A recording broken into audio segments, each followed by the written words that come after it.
Rix is, I think, ready for us now. He is on the ground, and I know it's getting really, really hairy out there. Rick, how are you doing? Yeah, so remember where I was just a moment ago, the last time I talked with you, that area now engulfed in flames behind us. We were paying close attention to what the fire was doing and how close it was getting to where we were. And certainly we knew we had to get out of there, and we were right, because you could see where those fire trucks are, that the fire has moved just right up along the fence line where we filed our last report.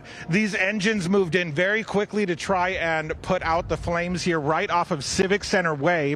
So this is Civic Center Way and Stewart Ranch Road. If you're familiar with the area, that is where you head up to City Hall. We can even see some of these trees. There's a lot of brush and trees that are in here that are burning right now. And so these fire crews, which we see LA County Fire, Torrance Fire, out here on this particular scene here, really trying to take care of those flames, because just up from where we're looking, now we're looking toward where City Hall is. And so there's a lot to protect around here. This area has a lot of open space immediately here. But I mean, look at these flames, how they shoot up as soon as they hit those palm trees. And the flames shoot all the way up to the top of those trees.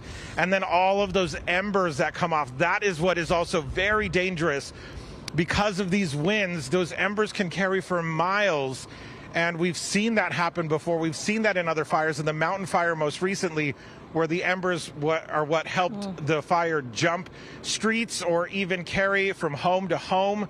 So certainly what we do not want to see happen here, but these are the conditions that they are dealing with right now. These trees a moment ago were not on fire. There were some firefighters around this area, but it seemed to be an area where they were just stopping to collect themselves or to figure out their next move. And then all of a sudden, this area went up in flames very close to the road here. So now they are working to take care of that. That is also another scary part of this whole thing, is you have to pay attention if you're out here for where the fire may move, because it can move very quickly in these strong winds. And it's something that we, covering this, we certainly train for. I've covered fires for about a decade here in Southern California, and so we understand fire behavior. But when the winds are whipping like this, sometimes it is unpredictable if those winds change direction. So as you guys talked to us earlier about wanting, of course, for us to be safe, that was what we were paying attention to, which is why we moved quickly out of the area so that we can move away from the danger as the flames were moving that way.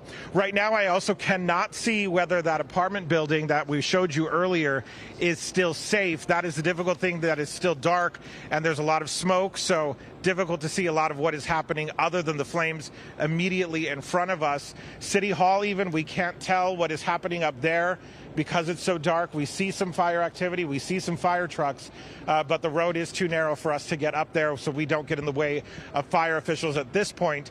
But we will try to keep an eye on things as the morning progresses, and certainly as the sun comes up, we expect to see a lot more of what damage has been done overnight.